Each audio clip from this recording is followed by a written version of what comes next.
Hello! For those of you that don't know me, my name is Charlotte and I am here today to speak to you about my Vipassana experiences and insights. Now there are many videos out there on the internet. I remember when I was practicing, or preparing should I say, for my first Vipassana experience, I did a YouTube search, of course, like probably every single one of you have done to find this video, to get some insights and to understand what am I letting myself in for. And back then, in 2019, there was only like a handful of videos, maybe like 5 tops.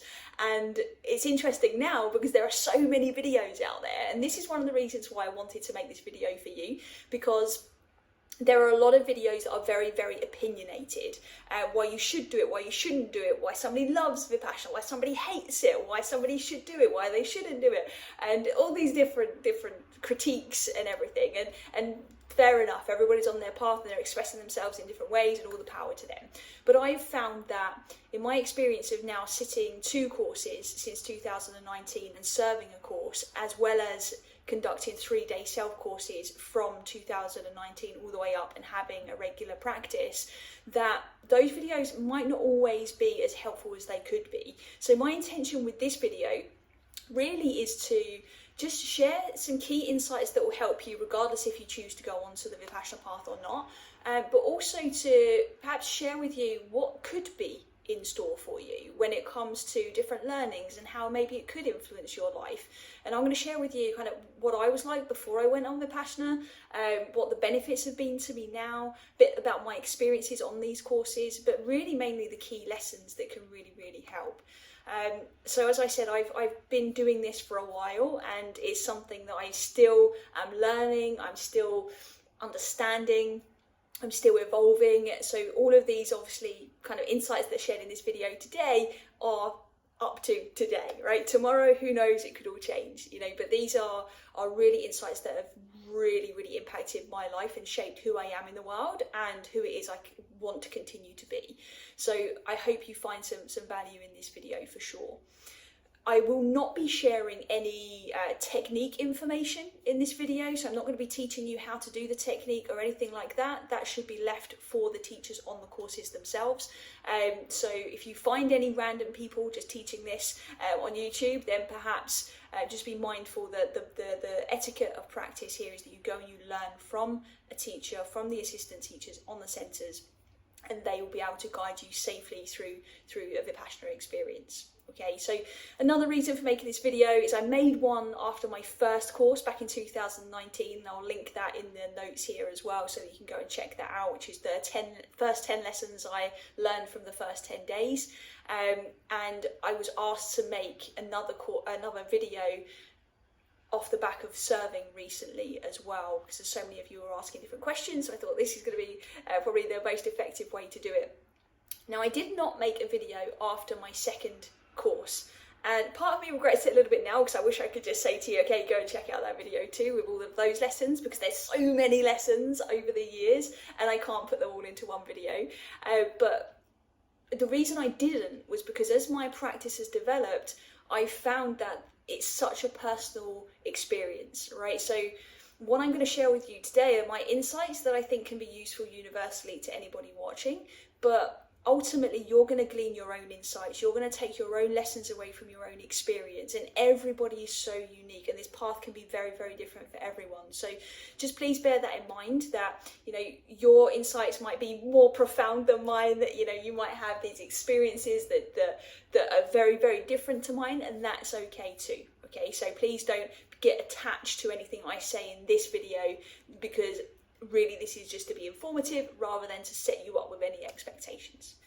So let's just set the scene. Many of you would have probably found out about Vipassana somehow, it's come into your awareness and you're like, is this for me? Or maybe it is for you and you're like, should I continue on this path? Like, what is this all about? So to set the scene for you, a 10-day Vipassana course typically runs with day 0, which is a day where you go and you obviously turn up and you kind of register, you give away kind of your belongings for that period of time, not forever, just for the 10 days. You hand over your phone, your car keys, your journals, your reading materials, your writing materials, and essentially you agree to adhere to their code of conduct, where it means you won't be speaking, you'll be taking a vow of silence, you'll be taking other precepts that include like doing no harm to others and things like this, which I hope you'll be doing in day-to-day life anyway. But ultimately essentially you're signing up to adhere to this code of conduct, which really helps to set the conditions for everybody on the course as well as yourself.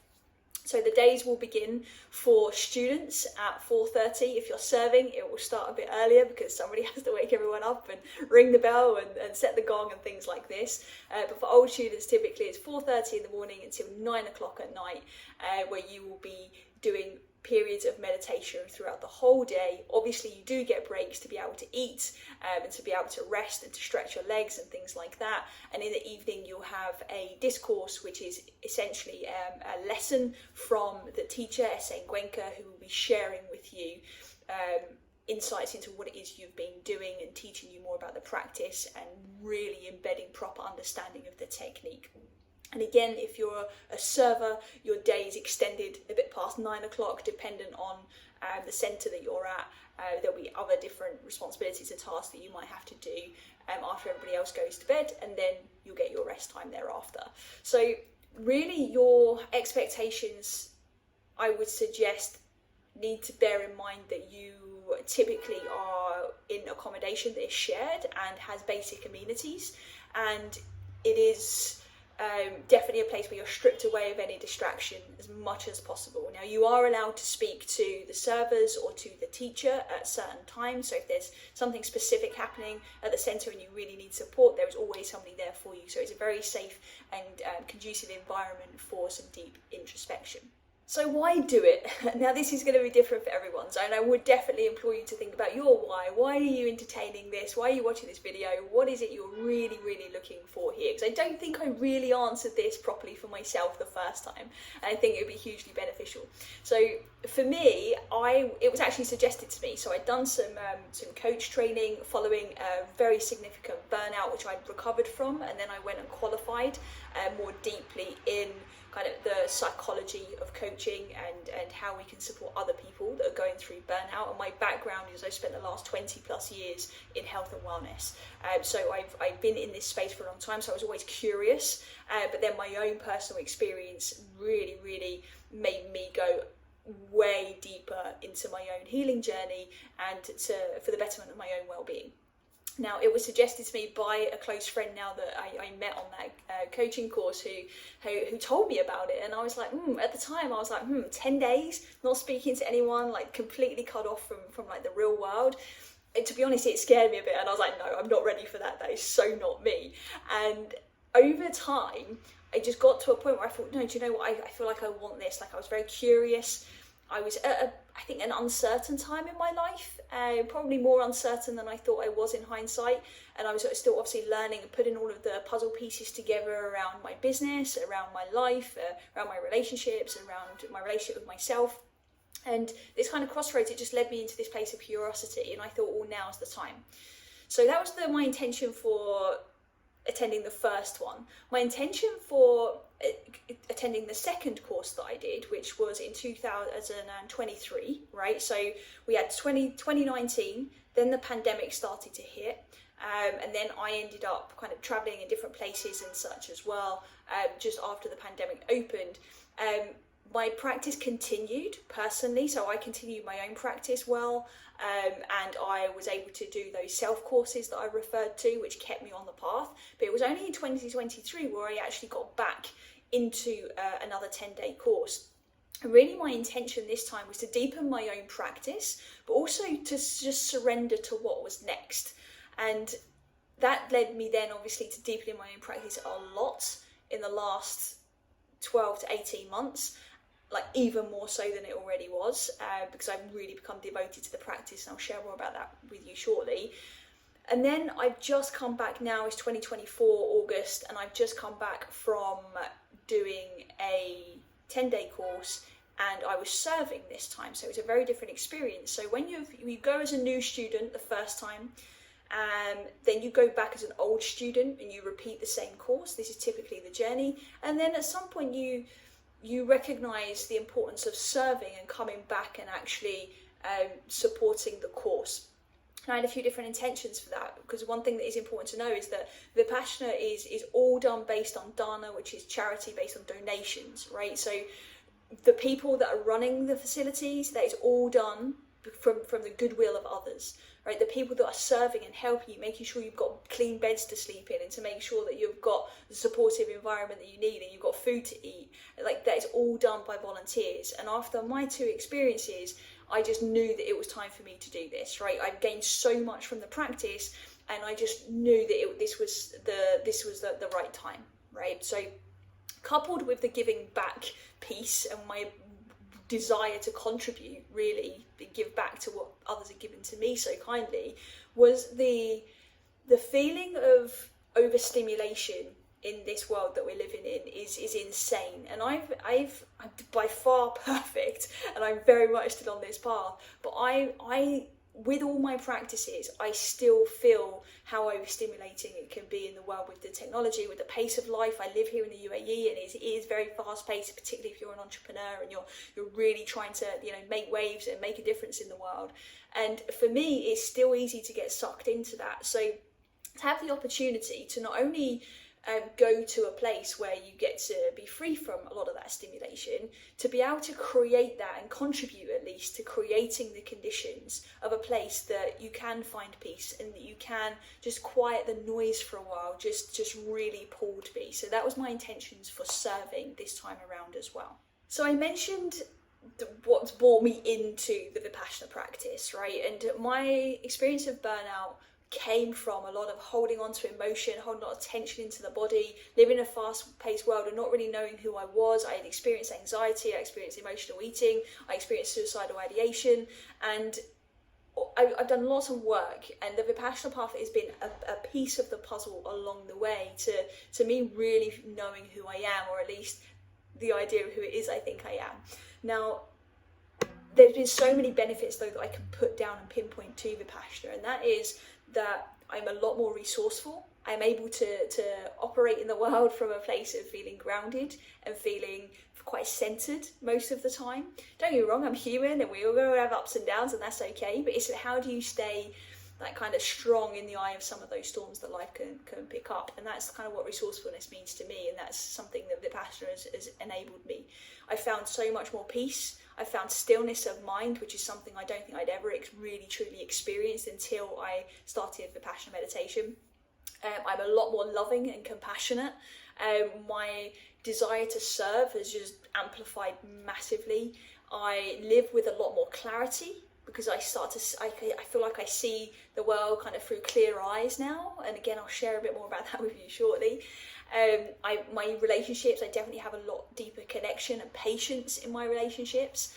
And it's definitely improved my ability to see things the way that they are, and myself the way that I actually am versus what I think I should be or what life should be. And that in itself makes life so much richer. So those are some of the key benefits that have happened for me and have really, really made my life better.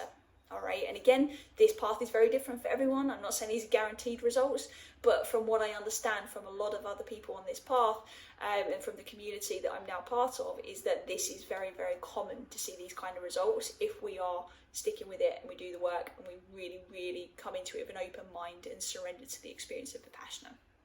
So what is Vipassana? I'm going to answer that, but first, to explain it, I want to share with you, what is it not? It is not a luxury silent retreat you go to just for a holiday. If that's what you're looking for, there are some wonderful retreats out there that will give you the kind of quiet time that you need, where you can go and do some yoga and chill on the beach and do whatever it is you feel like you need to do. But I wouldn't say that is a match for what Vipassana is, okay?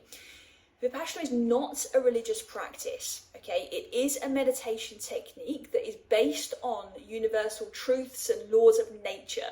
And typically what I've come to understand is that these universal truths and these laws of nature, they underpin a lot of religions, right? So the Vipassana technique, it does come from Buddha's teachings, but it's not religious in any way, shape or form. It is very much around the principles behind the technique and the laws of nature that we all interact with in everyday life.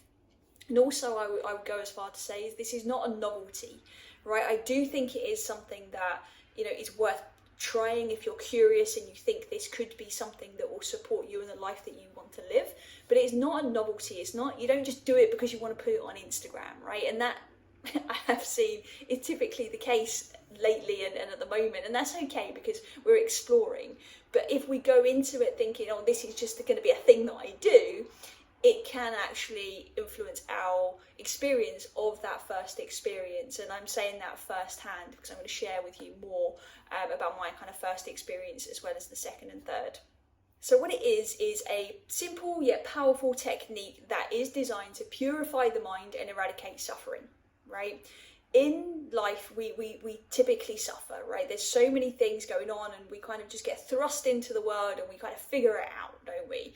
But typically, and the core of this teaching is a lot of suffering comes from what is called craving and aversion, when we really, really want something or we really, really don't want something. We're pushed and we're pulled through life making all these decisions, and that's really what shapes our reality in some ways.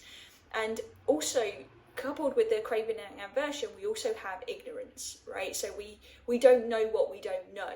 And when we don't know what we don't know, or we don't pause to look at what is possible and what is our actual reality, we tend to suffer, typically based on our preferences, right? It's like, this thing is in alignment with me, this thing isn't, and because we think it's not in alignment with ourselves, we become ignorant, and then we will make a decision based on that.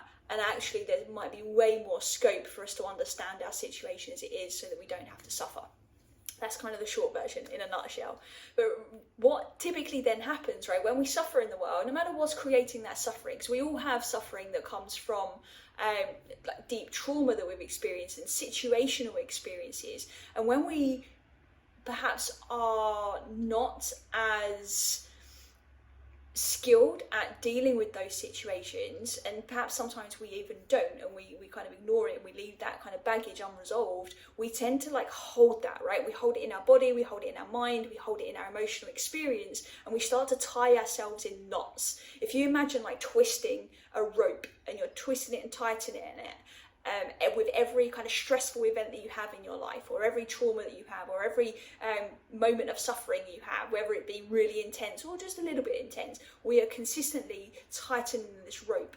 And when we do that, it gets more and more tense, right? And that is a metaphor for what we experience within. But what we can start to do, and particularly with the Vipassana technique, and this is kind of how I see it at least, is we start to let go, right? We start to let go of that rope, and those knots just start to unravel, right? And we actually start to become a bit more relaxed inside of our body. We start to feel a bit more relaxed in our mind. We start to be able to zoom out of our situation and the reality that we're in, to be able to view the reality from a distance, so that we heighten our awareness, right? And that's what this technique is all about. It is all about raising our awareness of our sensations in the body, and really connecting with the deepest part of our mind, and that typically is communicated through our sensations. So we get to access those sensations using a technique like Vipassana, and we get to observe them free from judgment, with pure awareness, which makes our mind pure and our mind sharper, and it improves our concentration, it improves the way that we speak, the way that we behave, the way that we live our lives. And ultimately, the Vipassana technique is a vehicle for living a life of wholesomeness, right? In the Vipassana terminology, it's a life of Dharma, which is a life of liberation, right? Is you're moving towards a place where you're liberated from these knots and from these cravings and aversions and the ignorance that we can sometimes find ourselves in. So it can create this sense of wholeness on our path of life. So that's what I would say Vipassana is. But I would also say that I've learned is that it's a beautiful gift that sometimes feels like it's wrapped in like barbed wire or like electric wire, because it does take work. It does take a little bit of work to unwrap this beautiful gift, right? Sometimes when we start to associate with these sensations and we start to release the grip of that rope, we can actually just start to feel things that maybe we haven't felt for a while. And this is where the technique becomes so important, and really understanding the technique itself and like practically what you do and how you deal with those situations helps you to unwrap that gift in a way that doesn't hurt you, okay? And in fact, it actually really heals you.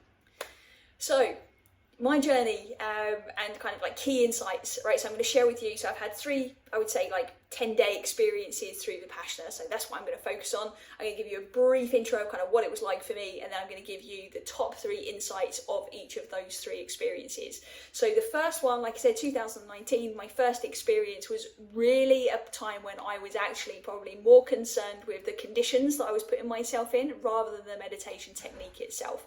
I was in the meditation hall and I'm sitting there and I'm like, oh, it's too cold, it's too hot, and it's like thinking about the AC. You're like, oh, is everybody else doing it this way, is everybody else doing it that way? And you're adapting to not having any sound, any distractions. And I honestly, for the first few days, like I was just kind of in that space. You know, I was trying to focus and I was trying to do the meditation as it was being taught, but my mind was still quite busy. I'd relaxed and I'd surrendered myself intellectually and kind of like physically in the world, right? Like I decided I'm going to be here for 10 days and I'm going to switch off and I'm going to do it. I'm going to stay for the whole 10 days.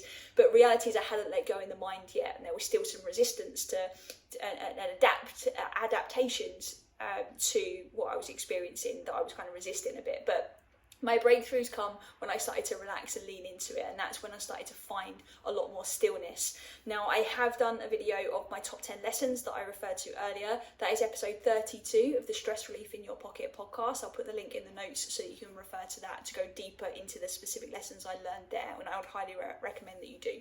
But the top 3 insights that I think would probably help the most here are that I learned, at least on my first time, was learning to let go into the awareness and the discipline within. So what I mean by that is learning to let go and just be in the moment with whatever it is comes up, but also having the discipline to stay the path and to do what the teacher was describing and to really, really lean into that awareness without trying to change it. So that was kind of one of my first things. So that was a really key lesson. You can imagine, right, if in life we have lack of awareness, we kind of start to miss pieces of the puzzle. We start to miss pieces of our life story, right? So when we become aware and we become self-aware, we are able to then start to be more attuned to our experience in life, and we're able to then let go of some of the things that might actually typically stress us out. But it can take a bit of discipline to do that. My second lesson here that I think was really, really important to share here, that has changed my life profoundly, is the ability to be able to see things as they are, free from reaction. So when something happens in our life that we like or we dislike, typically we react to it, right? It's like, oh, why did you say that? Why did you say this? Even down to little things like like I'm hungry, so I'm going to eat, right? Or a fly or a bug lands on you, you kind of just whisk it away, right? Like we're constantly reacting all of the time in big things and in small things.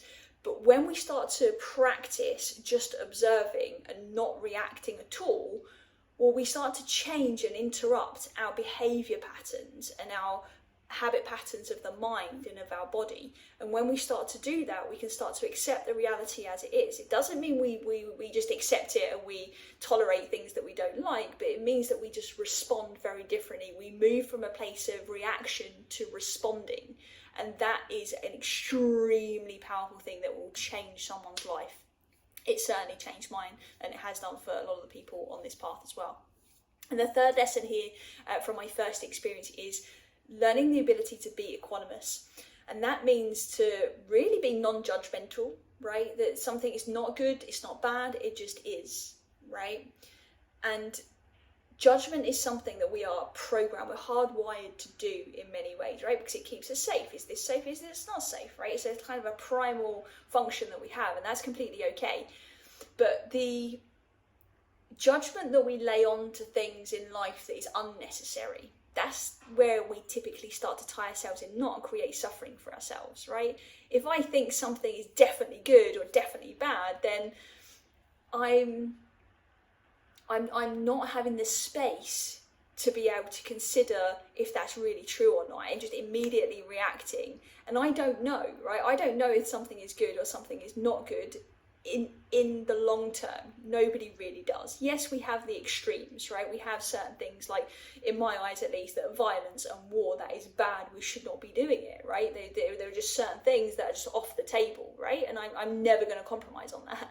But ultimately, I also know that good things can come from that, right? Doesn't mean the act is good, right? I truly believe it's bad, but the experience of my judgment is what will stress me out. So if I see things that happen in the world and I start suffering because I'm seeing it, well, now I can't be resourceful to actually intervene and do something helpful, if that makes sense, right? So trying to live from a place of no judgment can be tricky, and to be really equanimous. And it can also sound like, well, we're just going to live our lives in neutral. And this was something that I kind of found a bit of conflict in. I'm like, well, I don't want life to be neutral. I like to feel good. I want to feel joy. And what I come to realise is the more that you practice this, is that your default setting is joy, right? So it's not about something happening and suddenly it's good or suddenly it's bad, right? We can remain equanimous with this like beautiful undercurrent of joy that is always present, and peace. So really just kind of reflecting on that judgment and how can we be more equanimous in life, and just accepting things as they truly are. So that was my first 10 days, and like I said, I really implore you to go and check out that other video, because it goes kind of a bit deeper into those 10 and explains it probably maybe a little bit more coherently than what I just have. So my second 10-day experience, the one in 2023, so I went into this feeling a lot more excited than apprehensive, because obviously I had an idea of what to expect, because the programming is the same everywhere in the world every time you do a 10-day course, okay? And it was less about the conditions of what I'd let myself in for, and you know, the AC and the temperature and how I was feeling and thinking about all the things I had to do at home. It was far less about that, and it was far less about sitting in an uncomfortable meditative position and stuff like that. In fact, the first course I was quite uncomfortable. You know, I was just from the practicality of sitting for all of that time, for 10 days, like 11 to 14 hours a day, you know, it was a lot, right? And it takes a toll on your body, plus all of the body sensations that you're now experiencing that you didn't even know were there. It was a lot, right? And I spent a lot of my time and energy focused on that. But on my second time around, and after practicing between courses, I found those sittings a lot easier. It was a lot easier to sit for those meditation periods. It was a lot easier to sit with that determination, and to not react and not to judge my experience of it as well. So what that meant is that it created space for me to actually start to go into the technique a lot deeper and a lot sooner than what I did the first time around. So the second time around, my mind was a lot clearer as well, or a lot calmer. And that was purely from what I learned about just observing things as they are. Now, on this second experience, I started to understand the technique a lot more. And really, part of the technique is understanding that all of these sensations will come up and they will arise and they will pass, right? Like everything in life, nothing is permanent. Everything kind of comes and goes. It has its time and it has its place. And the same is true for what happens inside of our body and how we're processing things. If you was listening closely, just to what I said earlier, you know, we have these unresolved experiences or habit patterns that are stored inside of our body, and we experience them when we are meditating through sensations, and they will come up and they will release. They will come up and they will release. Right? They will come up and they will release. So long as we are observing, free from judgment and resistance, it will just flow. Right? And we will have this free flow in your body. And in the Vipassana terminology, this is called Banga, which is dissolution of the body, right? Which is where really, and for me, this was my experience on the second time. I had this beautiful experience where all of a sudden there was this free flow in my whole body. There was no gross solidified sensations. There was no pain. There was just subtle sensations and this flowing in my body, and it was a beautiful feeling. It was an extremely beautiful feeling, and in that moment I realised I'm not my body, and that there's so much more to this, because I actually felt like my whole body just dissolved, and this is not an experience that everybody will suddenly have, and in that way, but this is what happened with me.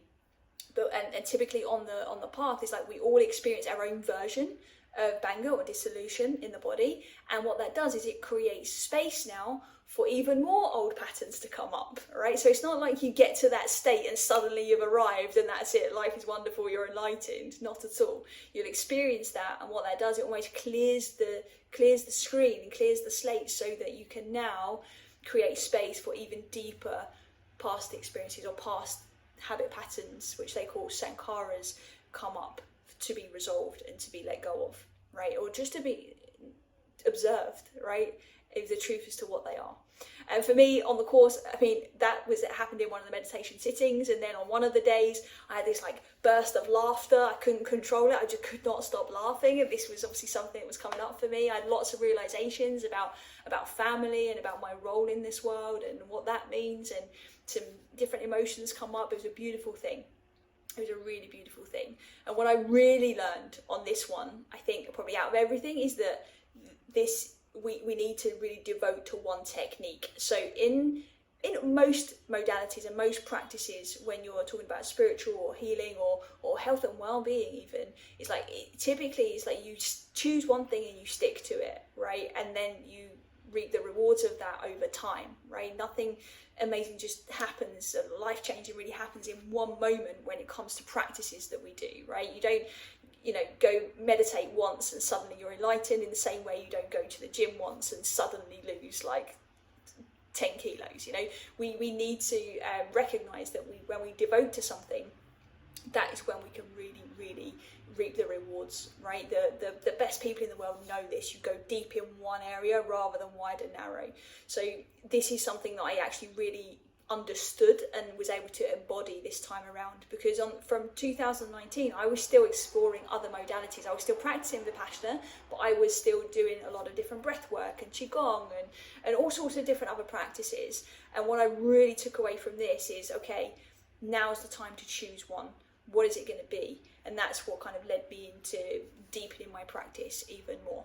So my top 3 insights from this second experience was really seeing and accepting who I really was, right, and what reality actually looks like for what it is, observing habit patterns of the mind, and really understanding that everything will rise and pass away, right? Everything is impermanent all of the time. So they say anicca in Pali in the Vipassana terms, and anicca is all about rising and passing, and acknowledging that and accepting that. Again, free from judgment, free from resistance, and just living from that proper understanding helps life to flow, and it helps our well-being to flow. The other lesson that I already mentioned there is that I realise I'm not my body. There is so much more to us than what we experience in this body. I think that's only something you can really feel.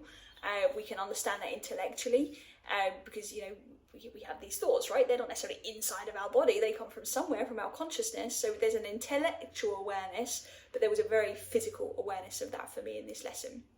And then the third lesson I learned on my second experience was, and I'm not sure if I'll get this right, it's like the deeper the craving, the deeper the aversion, and the deeper the aversion, the deeper the infliction. Now what that means is, when we want something so badly, so in that example that I shared, that beautiful moment of free flowing, right? It was a wonderful feeling, a really blissful experience. It's something I've never experienced in my life at that time. And I thought I'd experienced something similar, but this was something else. And what I could have done in that moment, once that feeling had passed, was start to crave it. But I want that feeling again. I want that feeling again, right? But what that would have done is start to create more tension and more knots inside of me, right? And that's what I don't want. So at the same time as wanting that feeling, I also didn't want to create this tension again, right? So now I'm avoiding that feeling, and now I'm craving that feeling. And what that does is it deepens our infliction, it deepens our suffering, right? It continues to tie us in knots. So that's just like kind of one example, but we do this every day in our lives, right? Like our ego wants something, we respond to our ego. Like let's say we want to achieve this thing in our business, or we want to eat that thing in our diet, right? And we respond to it and we do it, or we do this thing because our friends think we should, or because our parents think we should, or because it will look good on social media, right? We respond to our ego every time. And if you're not operating from a place of true observation and your truth, not your ego, that will continue to tie you in knots and continue to make life harder and to create more suffering, which then means you have more observation to do and you have more things that need to arise and to pass, which essentially just creates more and more suffering. So 2024, serving experience this time, right? So they call it dana, which is giving back, and I've kind of already mentioned that the whole experience of Vipassana is all done on goodwill of others, And for me, it was my time to give back. And there was a real key lesson here for me, and that was that it's not just one technique you have to devote to. It's definitely not a one-off experience. It's something you have to work at, but it is a way of living. It is an art of living. So I said to you already that one of my kind of intentions for doing this as well was to help to at least contribute to a place of respite in an overstimulating world, so that people can start to access their own sanctuary within. And I truly believe that everybody is deserving and should, for want of a better term, be connected with their body on this level. I think you should be connected with your mind on this level, with your heart, with your spirituality. I think we should all have access to this.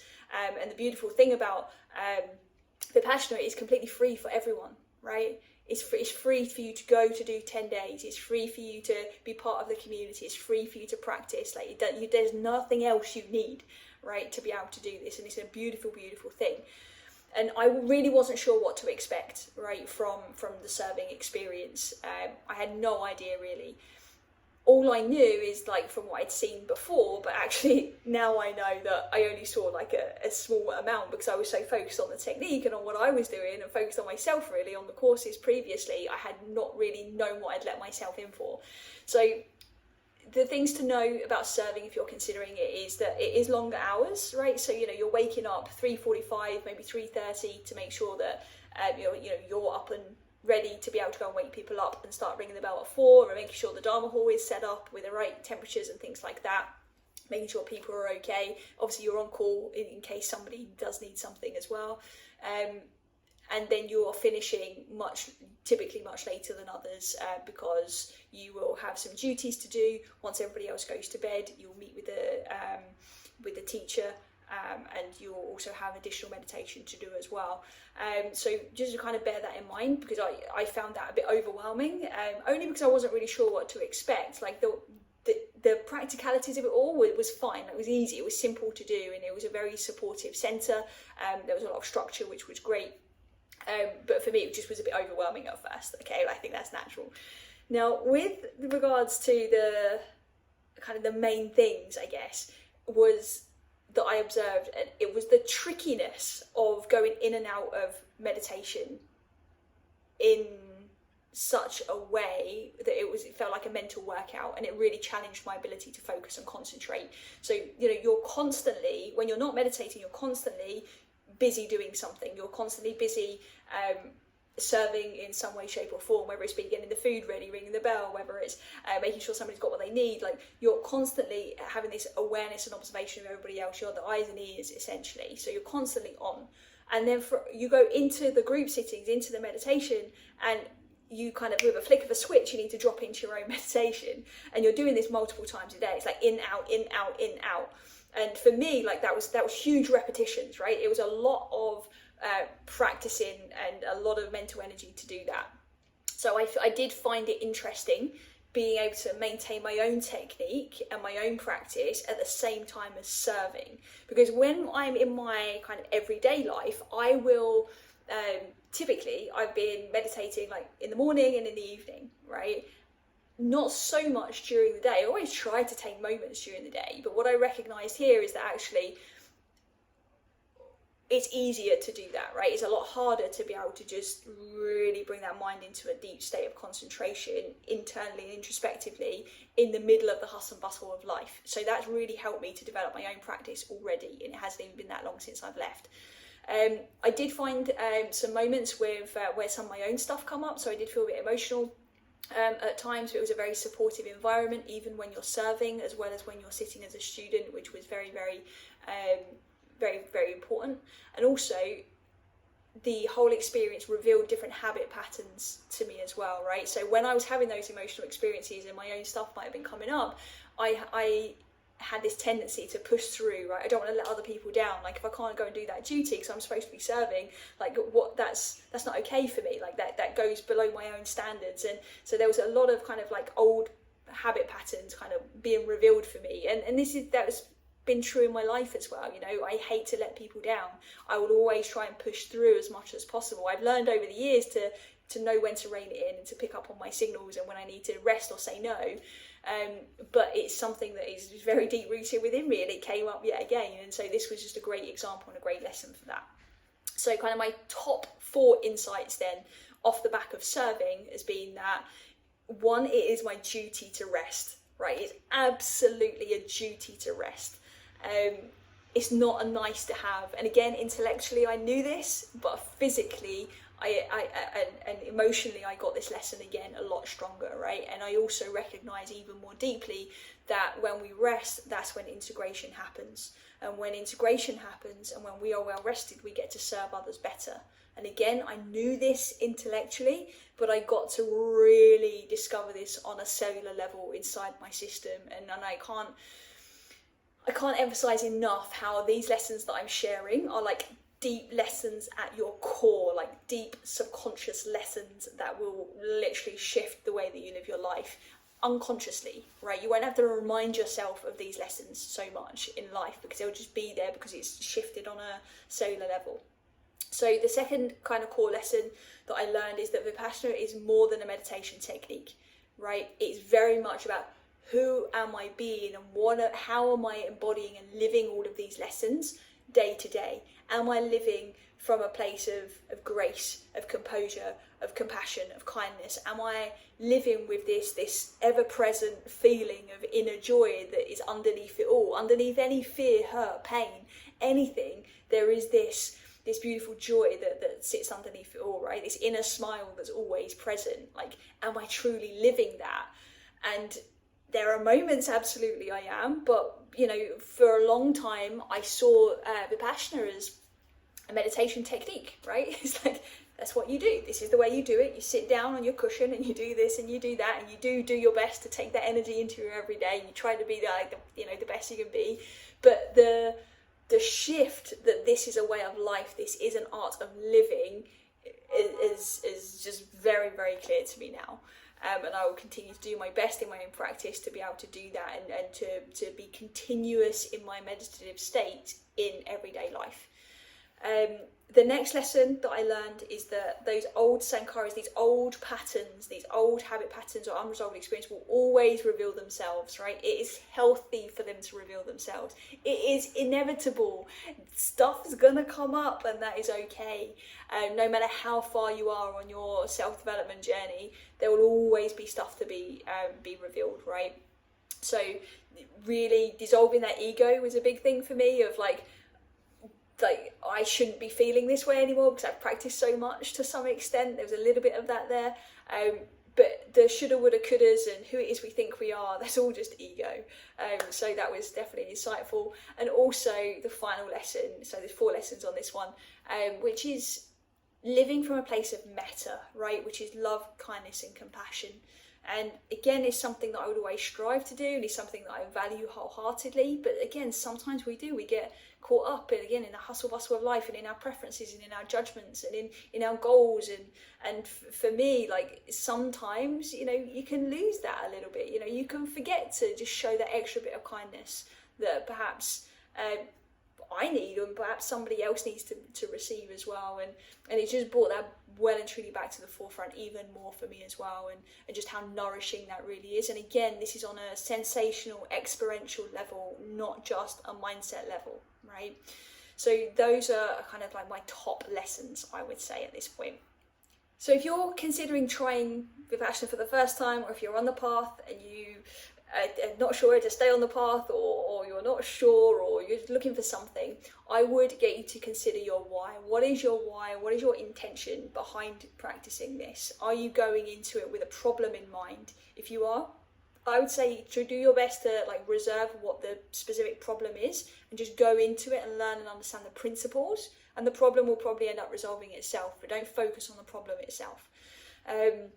But knowing your why will help you stay on the path. It will help you understand the technique more. You'll be more open, and that can help everything. I would also just say reserve any judgment until you've experienced it for yourself. So, I've just spent the last 45 minutes sharing my experiences, my insights with you, and there are many other videos that maybe you've watched and different things that you've read, but reserve your own real judgment for your own experience. The only thing I would say is make sure that when you go onto the course, Share, be honest on your applications. If there's certain things you've been through or certain things you're going through, share it on your application. It doesn't mean your application is going to be denied, it just means that you're going to get all the support that you really truly need whilst you're on your course and whilst you're learning this technique as well. And it's a very, very safe environment and supportive environment, so long as you are open and you are being honest with your own experience. So just please know that. And as much as, yes, you commit to 10 days, you know, you're not going to prison, you can leave at any time. I would implore you to obviously stay for the duration, but just take it one step at a time. Be in the moment, in every moment, and you'll come out of the other side and you'll have your own insights. And it is a very unique experience. I have to say that again, it's so unique. For some people, it will change their life in a moment, right? For other people, it takes a bit of time for these dots to connect. I think, like myself, you know, I've had these breakthroughs on the 10-day courses, but a lot of my kind of big breakthroughs have happened over time, and all of these seeds that I've planted have been multiplying. So it's a very unique experience. So go in there, maybe remove expectation as well. Continue to be open-minded, continue to be kind to yourself with whatever you decide. And I'm going to just leave you with this statement, which I absolutely love in Pali, which I've learned from the Vipassana technique, which is Bhavatu Sabha Magalam, which means may all beings be well. All right, if you've got any questions, thoughts, feedback, anything else you'd like me to talk about or share, then please reach out to me anytime. And I look forward to hearing about your experience too. Take care.